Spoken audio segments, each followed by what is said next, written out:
ची गोष्ट ऐकूया. एक कायदेशीर गोष्ट. आता कंपनी कायदा म्हटलं की आपल्या डोळ्यासमोर येतात ते क्लिष्ट नियम आणि कलम, बरोबर?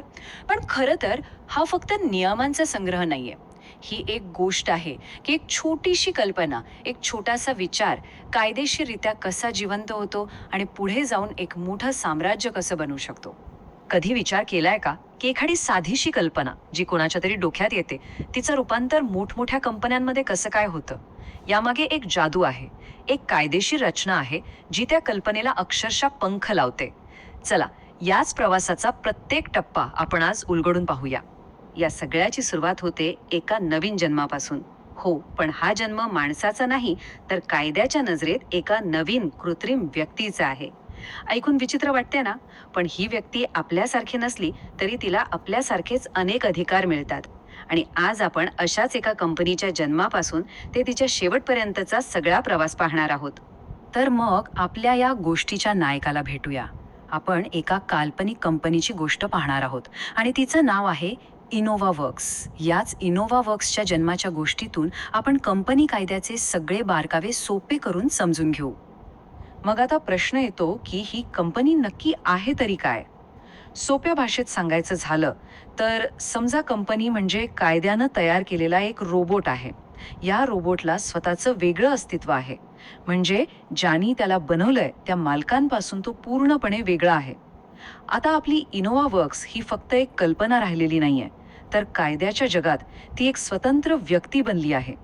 आणि गंमत म्हणजे ही कायदेशीर व्यक्ती जन्माला येताच तिला मिळतात 3 सुपर पॉवर्स. पहिली, स्वतंत्र ओळख. म्हणजे इनोव्हा वर्क्स आता स्वतःच्या नावानं प्रॉपर्टी घेऊ शकते, करार करू शकते. दुसरी सुपर पॉवर आहे मर्यादित दायित्व. याचा अर्थ कंपनीवर कर्ज झालं तर मालकांच्या वैयक्तिक मालमत्तेला, त्यांच्या घरादाराला धक्का लागत नाही. आणि तिसरी, सगळ्यात भारी, चिरस्थायी उत्तराधिकार. म्हणजे काय? तर मालक बदलले तरी कंपनी कायम चालत राहते. हे जे वाक्य आहे ना, ते या तिसऱ्या सुपर पॉवरचं अगदी परफेक्ट वर्णन करतं. सदस्य येतील आणि जातील, पण कंपनी कायम सुरू राहील. याचं उत्तम उदाहरण म्हणजे टाटा कंपनी. बघा, 1868 मध्ये सुरू झाली. संस्थापक आले गेले, पण कंपनी आजही दिमाखात उभी आहे. असंच काहीसं भविष्य आपल्या इनोव्हा वर्क्सचंही असू शकतो. बरं, आता इनोव्हा वर्क्सचा जन्म तर झालाय, पण ती चालणार कशी? तिला वाटेल तसं वागून चालेल का? नाही. त्यासाठी तिचे नियम ठरवावे लागतात. जसं आपल्या देशासाठी एक संविधान आहे, अगदी तसंच प्रत्येक कंपनीसाठी तिची स्वतःची एक नियमपुस्तिका असते, जी तिची दिशा आणि तिच्या सीमा दोन्ही ठरवते. ही नियमपुस्तिका मुख्यत्वे 2 भागांमध्ये विभागलेली असते. पहिला भाग म्हणजे मेमोरँडम ऑफ असोसिएशन, ज्याला आपण कंपनीचं संविधान म्हणू शकतो. हे ठरवतं की कंपनी बाहेरच्या जगाशी कसे संबंध ठेवेल, म्हणजे कंपनी काय करू शकते. आणि दुसरा भाग म्हणजे आर्टिकल्स ऑफ असोसिएशन, जी झाली कंपनीची अंतर्गत नियमपुस्तिका. ही सांगते की कंपनी ते काम कसं करणार. आणि हो, या दोघांमध्ये संविधान म्हणजे मेमोरँडम हेच नेहमी मोठं आणि महत्वाचं असतं. एक गोष्ट लक्षात घ्या की मेमोरँडममध्ये जे लिहिलंय ती म्हणजे दगडावरची रेष. कंपनी त्याच्या बाहेर एक पाऊलेही टाकू शकत नाही. समजा इनोव्हा वर्क्सची स्थापना सॉफ्टवेअर बनवण्यासाठी झाली आहे, तर ती उद्या उठून कपड्यांचं दुकान नाही टाकू शकत. जर तसं केलं तर ते कृत्य अल्ट्रा व्हायरस मानलं जाईल. हा एक लॅटिन शब्द आहे ज्याचा अर्थ होतो अधिकारांच्या पलीकडचं. आणि असं कोणतंही काम कायद्याच्या दृष्टीनं पूर्णपणे अवैध ठरतं. ठीक आहे, इनोव्हा वर्क्स जन्माला आली, तिची नियम पुस्तिकाही तयार झाली. पण आता खरा प्रश्न, ही कंपनी चालवणार कोण? मालक की व्यवस्थापक? यातला फरक समजून घेणं खूप महत्वाचं आहे. चला तर पाहूया नक्की सूत्र कोणाच्या हातात असतात. हे समजून घेण्यासाठी ना आपण एक पिझ्झाचं उदाहरण घेऊया. समजा कंपनीची एकूण मालमत्ता किंवा भांडवल म्हणजे एक मोठा पिझ्झा. तर मग शेअर म्हणजे काय? शेअर म्हणजे त्या पिझ्झाचा फक्त एक स्लाइस, एक तुकडा. सोपं आहे ना? मग ज्याच्याकडे जितके जास्त तुकडे म्हणजे जितके जास्त शेअर्स, तितका तो मोठा मालक. तर इथेच तो फरक स्पष्ट होतो. ज्यांच्याकडे ते पिझ्झाचे तुकडे आहेत म्हणजे शेअर्स आहेत, ते झाले शेअर होल्डर्स किंवा भागधारक. हेच कंपनीचे खरे मालक आहेत.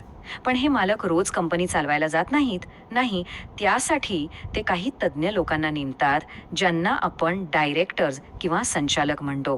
हे डायरेक्टर्स कंपनीचा रोजचा कारभार म्हणजे व्यवस्थापन पाहतात. मालक विरुद्ध व्यवस्थापक हा फरक आहे.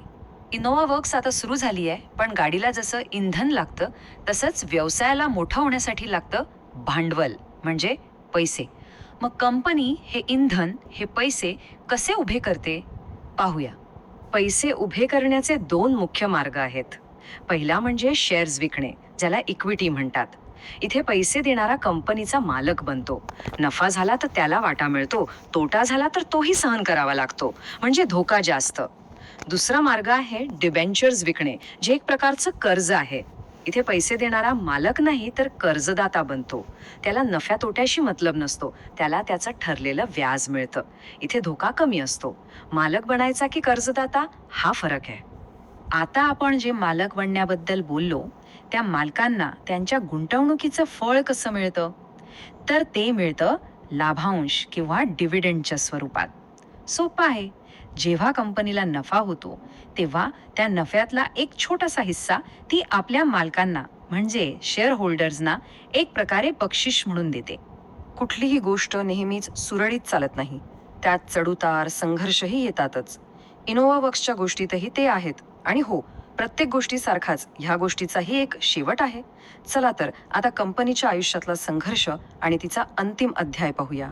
कधी कधी काय होतं, ज्यांच्याकडे जास्त शेअर्स असतात ते आपल्या बहुमताच्या जोरावर लहान शेअरहोल्डर्सवर अन्याय करू शकतात. म्हणजे एक प्रकारची दादागिरी. पण अशा वेळी कायदा या लहान भागधारकांच्या संरक्षणासाठी पुढे येतो. आणि हे संरक्षण खूप महत्वाचं आहे. कारण जेव्हा छोट्या गुंतवणूकदारांना विश्वास असतो की त्यांचे हक्क सुरक्षित आहेत, तेव्हाच ते कंपनीत पैसे गुंतवतात. आणि मग येतो तो क्षण, जेव्हा गोष्टीचा शेवट होतो. प्रत्येक सुरुवातीचा शेवट असतोच. जेव्हा एखाद्या कंपनीचा प्रवास संपतो, तेव्हा तिला कायदेशीरित्या बंद करावं लागतं. याच प्रक्रियेला म्हणतात वाइंडिंग अप, म्हणजे कंपनीच्या कायदेशीर अस्तित्वाचा अंत. ही प्रक्रिया खूपच पद्धतशीरपणे होते. सगळ्यात आधी कंपनी बंद करण्याचा आदेश येतो. मग एक लिक्विडेटर नावाचा अधिकारी नेमला जातो, जो कंपनीचा ताबा घेतो. त्याचं काम असतं कंपनीची सगळी मालमत्ता विकून पैसे गोळा करणे. मग त्या पैशांमधून एका ठराविक क्रमाने सगळ्यांची देणी, म्हणजे कर्ज फेडली जातात. आणि सगळं देऊन झाल्यावर जर काही उरलं, तर ते मालकांमध्ये, म्हणजे शेअर होल्डर्समध्ये वाटलं जातं. आणि मग कंपनीचं अस्तित्व कायमचं संपतं. तर असा असतो हा प्रवास, एका कल्पनेच्या कायदेशीर ठिणगीपासून ते मोठ्या साम्राज्यापर्यंत, आणि शेवटी त्याच्या विसर्जनापर्यंत.